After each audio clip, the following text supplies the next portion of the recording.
Imagine being on top of the world, adored by millions, yet feeling completely alone. That's the sad reality Mick Jagger faced for years. Behind the glitz and glamour of his rock star life, Jagger battled demons that threatened to tear him apart. Today, we're pulling back the curtain on what really happened to this music icon. Picture Mick on stage, strutting and singing to thousands of screaming fans. The energy is electric, and he's the center of it all. But when the lights go down and the crowds disappear, we find a different Mick. Alone in a dark hotel room, haunted by his inner struggles.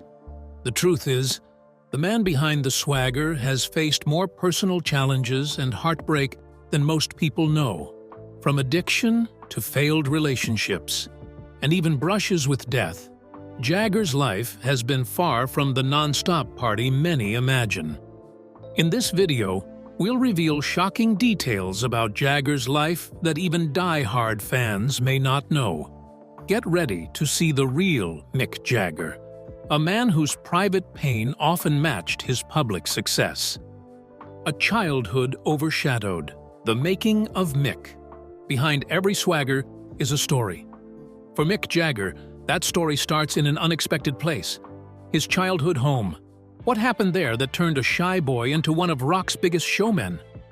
Long before the screaming fans and sold-out stadiums, young Michael Philip Jagger was just another kid in post-war England. But his childhood was far from ordinary. Growing up in Dartford, Kent, Mick's home life was a mix of contradictions that would shape his future in ways no one could have predicted. Mick's father, Basil "Joe" Jagger, cast a long shadow over the household. A strict physical education teacher, Joe had high expectations for his son. He instilled discipline and a strong work ethic in Mick, but also created an environment where the young boy often felt he could never quite measure up. This complicated relationship left its mark on Mick. "I always sang as a child. I was one of those kids who just liked to sing," Jagger once said. But beneath that simple statement lies a deeper truth. For young Mick, singing wasn't just a hobby. It was a way to seek the approval and attention he craved. As Mick grew older, the tension between father and son only intensified. Joe's traditional, almost puritanical values clashed sharply with Mick's growing interest in American blues music and the rebellious spirit of rock and roll. This cultural divide created a rift that would never fully heal. The impact of this strained relationship can be seen throughout Jagger's career. On stage, he exudes confidence, strutting and preening for adoring crowds. But those who know him best have glimpsed a different side. A man driven by deep-seated insecurities, always seeking validation. Some have speculated that this need for approval extended far beyond his relationship with his father. As Mick's fame grew, so did his appetite for admiration.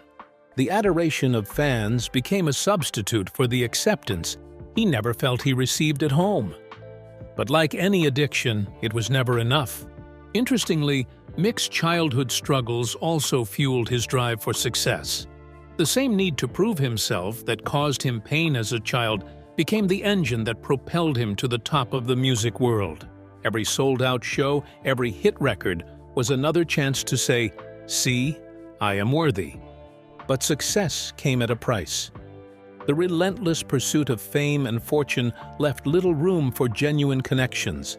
Jagger's numerous failed relationships and string of broken marriages can be traced back, at least in part, to the emotional unavailability he learned in childhood. Even as his star rose, Mick couldn't escape the shadow of his upbringing. In a cruel twist of fate, the very traits that made him a magnetic performer, his need for attention, his restless energy, were the same ones that often left him feeling empty and alone off stage. The complex relationship with his father continued to influence Jagger well into adulthood. When Joe passed away in 2006, Mick received the news just hours before a scheduled concert. In a move that speaks volumes about his upbringing and career, Jagger chose to perform that night, saying his father would have wanted him to do his job above all else. This decision highlights the lasting impact of Joe's strict parenting on Mick's sense of duty and work ethic. But it also reveals the emotional cost of always putting the show first, even in moments of personal loss. As we look at Mick Jagger's incredible career, it's impossible to separate the man from the boy he once was. The swagger, the voice, the larger-than-life persona, all of it can be traced back to those formative years in Dartford. The shy boy seeking his father's approval became the rock god craving the world's adoration. The dark side of stardom, addiction, and arrests. The bright lights of fame often cast the darkest shadows. For Mick Jagger, those shadows took the form of a daily LSD habit and run-ins with the law. How did the golden boy of rock and roll end up in handcuffs? And what toll did it take on his career? As the Rolling Stones' popularity soared, so did the temptations surrounding Mick Jagger. The shy boy from Dartford was gone, replaced by a rock god living on the edge. But this new lifestyle came with a hefty price tag, one that Jagger would soon pay in full. In 1967, at the height of the Rolling Stones' fame, Jagger's world came crashing down. Police raided Keith Richards' home, where they found Jagger and others in possession of illegal substances. The golden boy of rock was suddenly in handcuffs, facing a 3-month sentence for possession of amphetamines.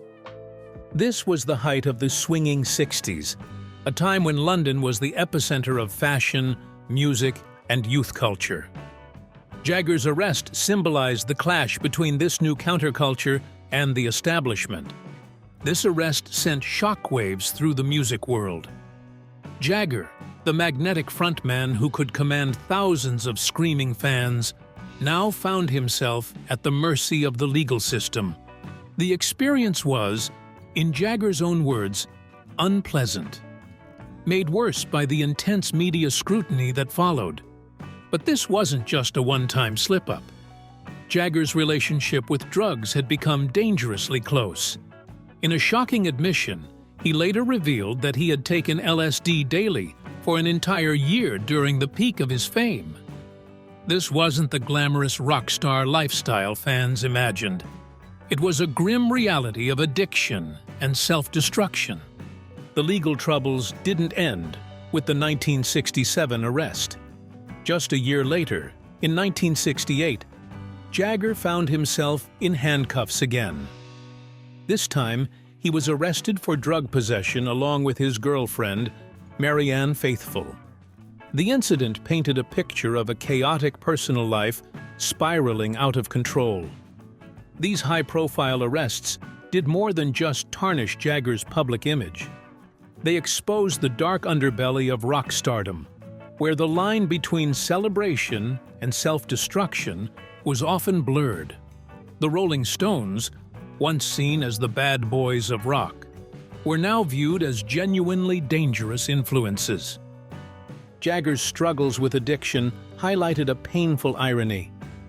While he criticized bandmate Keith Richards for his heroin use, Jagger himself had experimented with the drug. This perceived hypocrisy added another layer of complexity to his public persona, leaving fans and critics alike questioning the man behind the music. The contrast between Jagger's on-stage persona and his off-stage reality became stark. On stage, he was the picture of confidence and control. Off stage, he was battling demons that threatened to derail not just his career, but his life. The adoration of fans, once a substitute for the acceptance he craved, now felt hollow in the face of his personal struggles. These experiences had a profound impact on Jagger. The legal battles, the public scrutiny, and the personal toll of addiction forced him to confront the darker side of fame. As he aged, Jagger adopted a more cautious approach to the excesses of rock stardom. The wild child of the 60s and 70s gave way to a more measured, though no less charismatic, performer. Love and Loss, Jagger's Turbulent Personal Life. As Jagger learned to navigate the pitfalls of fame, his personal life became a battleground of broken hearts and shattered promises. What tragic event finally cracked the facade of the man who seemed to have it all? Mick Jagger's love life has been as tumultuous as his career. Despite his charismatic stage presence and undeniable charm, the rock icon's relationships have been marked by infidelity, heartbreak, and loss. His struggles in love reveal a more vulnerable side of the man behind the swagger. Jagger's reputation as a sex vampire has haunted him throughout his adult life. A therapist once said, "Being with all these different people makes him feel young and gives him all this energy. He can't stay faithful." This need for constant validation through relationships has taken a toll not just on Jagger, but on those closest to him. One of Jagger's most high-profile relationships was with model Jerry Hall. The couple seemed to have it all, but their union was far from perfect. After nearly 2 decades together, their relationship crumbled when Jagger fathered a child with Brazilian model Luciana Gimenez. This betrayal led Hall to file for divorce in 1999, marking the end of what many had thought was Jagger's most stable relationship. The pattern of infidelity and broken relationships continued throughout Jagger's life. His marriage to Bianca Jagger ended in 1978, largely due to his unfaithfulness. Bianca later described their wedding day as the beginning of the end, saying, "My marriage was over on the wedding day." Even Jagger's earlier relationships were marked by tragedy. His time with Marianne Faithfull was passionate but tumultuous. The couple suffered a devastating loss when Faithfull miscarried their child. This event had a profound impact on both of them, leading Faithfull to struggle with substance abuse, while Jagger threw himself into his work. But perhaps the most shocking and heartbreaking event in Jagger's personal life came in 2014 with the suicide of his longtime girlfriend, fashion designer L'Wren Scott. The loss left Jagger reeling, forcing him to confront the fragility of life and love in a way he never had before. In a rare moment of vulnerability, Jagger expressed his struggle to comprehend Scott's death. "I am still struggling to understand how my lover and best friend could end her life in this tragic way," he said. The raw emotion in his words revealed a side of Jagger that fans rarely saw. A man grappling with profound loss and unanswered questions. In a poignant moment that revealed Jagger's softer side, he was later seen wearing a jacket designed by Scott during a Rolling Stones concert, a silent tribute to his lost love. The tragedy seemed to shake Jagger to his core. L'Wren Scott wasn't just another girlfriend. She had been a significant presence in his life for over a decade. They had built a life together, and her sudden absence left a void that even his fame and fortune couldn't fill. In the aftermath of Scott's death, Jagger found himself overwhelmed by the public's response. "I have been touched by the tributes that people have paid to her," he said, showing a glimpse of the man behind the rock star persona, someone who, despite his larger-than-life image, still found comfort in the support of others during his darkest moments. The loss of L'Wren Scott seemed to mark a turning point for Jagger. It forced him to confront the consequences of his lifelong struggle with commitment and his sex vampire nature. The man who had spent decades cultivating an image of invincibility was suddenly faced with the harsh reality of his own vulnerability. The Altamont tragedy, a concert that changed everything. Long before L'Wren Scott's passing, another tragic event had forced Jagger to confront the dark side of fame. On a December day in 1969, the hippie dream died along with 4 concertgoers. How did this day of violence transform Jagger from a carefree rock god to a man haunted by guilt? The Altamont Free Concert was supposed to be the West Coast's answer to Woodstock. Held on December 6, 1969, It promised to be a peaceful celebration of music and counterculture. The Rolling Stones were set to headline, capping off their U.S. tour. But what should have been a triumphant finale turned into a nightmare that would haunt Mick Jagger for years to come. Things started going wrong before the first note was even played. The concert venue was changed at the last minute, moving to the Altamont Speedway just 20 hours before the show. This sudden switch created a tense atmosphere from the start. Fans arrived at a dreary, unprepared location instead of the carefully planned site they expected. The bad vibes only got worse when Jagger and the band arrived. As their helicopter touched down, Jagger was immediately punched in the face by an angry attendee. It was a shocking welcome that set the tone for the rest of the day. The peace and love of the 1960s seemed to have vanished, replaced by a sense of hostility and danger. One of the biggest mistakes was hiring the Hells Angels motorcycle gang as security. The Stones had used the Angels before without incident, but this time was different. Armed with pool cues and fueled by free beer, the Angels became increasingly aggressive as the day wore on. They beat concert-goers and contributed to the overall chaos that was building. As the Stones took the stage, the situation spiraled out of control. The crowd of 300,000 people pushed forward, creating a dangerous crush. Jagger tried to calm the audience, pleading for peace, but his words fell on deaf ears. The violence continued to escalate. Then came the moment that would forever change rock history. During the Stones' performance, an 18-year-old fan named Meredith Hunter approached the stage. Witnesses say he was waving a gun. In the chaos that followed, a Hells Angel stabbed Hunter multiple times. The young man died at the scene. His death captured on film by documentary makers who were recording the concert. Hunter's death wasn't the only tragedy that day. In total, 4 people lost their lives at Altamont. 2 died in a hit-and-run accident, and another drowned in an irrigation canal. The concert that was meant to celebrate peace had instead become a symbol of the dark undercurrent of the 1960s counterculture. The impact on Jagger was profound. In a rare moment of vulnerability, he later reflected on the tragedy. "If Jesus had been there, he would have been crucified," Jagger said, revealing the depth of his shock and disillusionment. The carefree rock god image he had cultivated was shattered, replaced by a man grappling with guilt and responsibility. Altamont marked a turning point not just for Jagger, but for the entire rock music scene.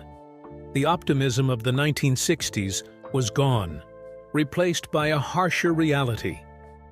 For the Rolling Stones, it meant a complete re-evaluation of how they approached live performances. Security became a top priority, and the band distanced themselves from the more chaotic elements of their early shows. The tragedy also forced Jagger to confront the power and responsibility that came with his fame. He had always reveled in pushing boundaries and challenging authority. But Altamont showed him the dark side of that rebellious spirit. It was a harsh lesson in the unintended consequences of the rock and roll lifestyle. In the years that followed, Jagger struggled to reconcile his public persona with the weight of what happened at Altamont. The swagger and confidence were still there on stage, but off stage, friends noticed a change. There was a new cautiousness, a reluctance to let things get out of control. Despite these struggles, Jagger's musical genius continued to shine. Albums like Sticky Fingers and Exile on Main Street, released in the early 70s, are considered some of the greatest rock albums of all time, showcasing Jagger's ability to channel personal turmoil into artistic triumph. Frenemies, the complex bond with Keith Richards. As Jagger grappled with the aftermath of Altamont, another storm was brewing closer to home. The man who had been his musical soulmate for decades was about to become his greatest rival. What hidden tensions threatened to destroy rock's most iconic duo? Mick Jagger and Keith Richards have been the heart and soul of the Rolling Stones for over half a century. Their partnership has produced some of the most iconic songs in rock history. But behind the scenes, their relationship has been far from harmonious. In fact, their bond has often been described as a love-hate relationship, filled with both deep collaboration and intense conflict. The songwriting partnership between Jagger and Richards is one of the most successful in music history. Together, they've crafted hits that have defined generations.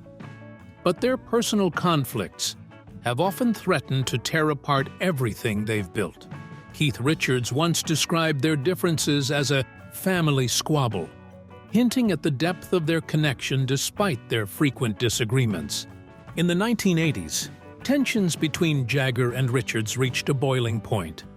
Jagger's solo career began to take precedence over the Rolling Stones, causing a rift that Richards described as World War III. The conflict became so intense that during the recording of their 1983 album, Undercover, Jagger and Richards refused to be in the studio at the same time. Can you imagine trying to make music with someone you can't even be in the same room with? Speaking of their conflicts, Richards has pointed out that Jagger's control freak tendencies often clash with his own desire to challenge decisions. This ongoing power struggle has been a source of tension throughout their career. Despite their differences, their ability to reconcile and continue creating music together speaks to the strength of their bond. During the 1980s, Jagger released solo albums like She's the Boss and Primitive Cool. These projects were seen as attempts to establish his own artistic identity apart from the band. However, Jagger's solo career met with mixed success. This experience ultimately led him to realize the importance of the Rolling Stones, fostering a renewed partnership with Richards. Their public personas as the Glimmer Twins often mask the complex dynamic between them. Richards has admitted to feeling overshadowed by Jagger's charismatic and dominant presence. In a revealing statement, Richards said he sometimes wakes up at night to write down lines he can use to put Jagger in place. This admission gives us a glimpse into the ongoing power struggle between these two rock titans. Despite their conflicts, both Jagger and Richards seem to understand the importance of their partnership. In interviews, Jagger has expressed that they have a connection that's hard to break, even when they disagree. Richards echoed this sentiment in 2015, saying, "I still love him dearly. Your friends don't have to be perfect." The Jagger-Richards partnership is a testament to the power of creative collaboration, even in the face of personal conflict. Their ability to set aside their differences and create music together has allowed the Rolling Stones to endure for decades. It's a reminder that sometimes the most powerful artistic partnerships are born from tension as much as harmony. The aging rock star, Jagger's battle with time.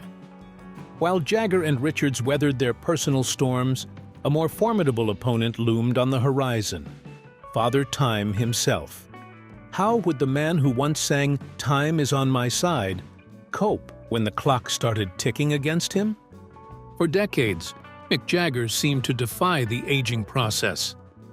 His energetic performances and youthful appearance made him the poster child for rock and roll longevity. But even legends can't outrun time forever. In 2019, at the age of 75, Jagger faced a health crisis that shook him to his core. The Rolling Stones were gearing up for another massive tour when Jagger received shocking news. Doctors discovered he needed heart valve replacement surgery. This wasn't just a minor setback. It was a life-threatening condition that required immediate attention. For the first time in his long career, Jagger had to confront his own mortality head-on. The news hit Jagger hard. He'd always prided himself on his fitness and stamina, but now his body was betraying him. In a rare moment of vulnerability, he expressed regret for disappointing fans, saying, "I'm so sorry to all the fans who were looking forward to the shows. It was a humbling experience for a man accustomed to being in control. The surgery forced the Rolling Stones to postpone their tour, something that had rarely happened in their long history. Jagger, always the consummate professional, struggled with the idea of letting people down. His work ethic, instilled by his strict father years ago, made him feel guilty about taking time off to recover. But Jagger's resilience shone through. Just 2 weeks after his surgery, he was back on his feet, determined to regain his strength. His recovery stunned even his doctors. It seemed that the same drive that had propelled him to stardom was now fueling his comeback. Speaking of comebacks, Jagger's quick return to the stage after his surgery was nothing short of remarkable. He threw himself into his performances with the same energy fans had come to expect. But behind the scenes, the pressure to maintain his image as a sex symbol and rock god was taking its toll. Jagger has been open about the challenges of aging in the public eye. In an interview, he admitted, "I don't really expect him to be there anymore if I turn round during a show." This candid statement reveals the psychological struggle of trying to live up to an image created decades ago. To keep up with the demands of touring and performing, Jagger maintains a strict fitness regimen. He runs, cycles, practices yoga, and even does ballet. It's a grueling schedule for a man in his 70s, but Jagger sees it as necessary. He once said, "You go out there and put yourself on the line, and you make sure you're as good as you can possibly be." But it's not just about physical fitness. The pressure to stay relevant in an industry obsessed with youth weighs heavily on Jagger. He's constantly reinventing himself, trying to strike a balance between honoring the Rolling Stones' legacy and staying current. Despite these challenges, Jagger remains committed to his craft. Even as he approaches 80, he's planning new tours and projects. In a recent interview, he stated, "I'm not going to push it that hard, but we're still out there, still on the road, still going." It's a testament to his passion for performing and his unwillingness to let age define him. As of 2023, Jagger continues to defy expectations. He recently released new music and maintains an active presence on social media, connecting with fans both old and new. The man behind the mask, Jagger's true legacy. As we've seen, Mick Jagger's life is a tale of two men, the strutting rock god and the vulnerable human behind the mask. His journey from a shy boy seeking approval to a global icon has been marked by both triumph and tragedy. Jagger's struggles with addiction, failed relationships, and personal losses have shaped him in ways fans might never have imagined. Yet, through it all, he's shown remarkable resilience. You don't F about, and you don't rest on your laurels. You just give the best show you can. Jagger once said, revealing his unwavering commitment to his craft. But this dedication has come at a cost. The pressure to maintain his image and the toll of a life lived in the spotlight have left their mark. As Jagger himself reflected, "There's been a lot of water under the bridge, but we still feel that camaraderie, that you're all in it together." This statement perhaps best captures the complex legacy of a man who's both shaped and been shaped by rock and roll history. As we reflect on Jagger's journey, we might ask ourselves, how have our own lives been shaped by the cultural shifts he's been part of? What can we learn from his resilience in the face of personal and professional challenges?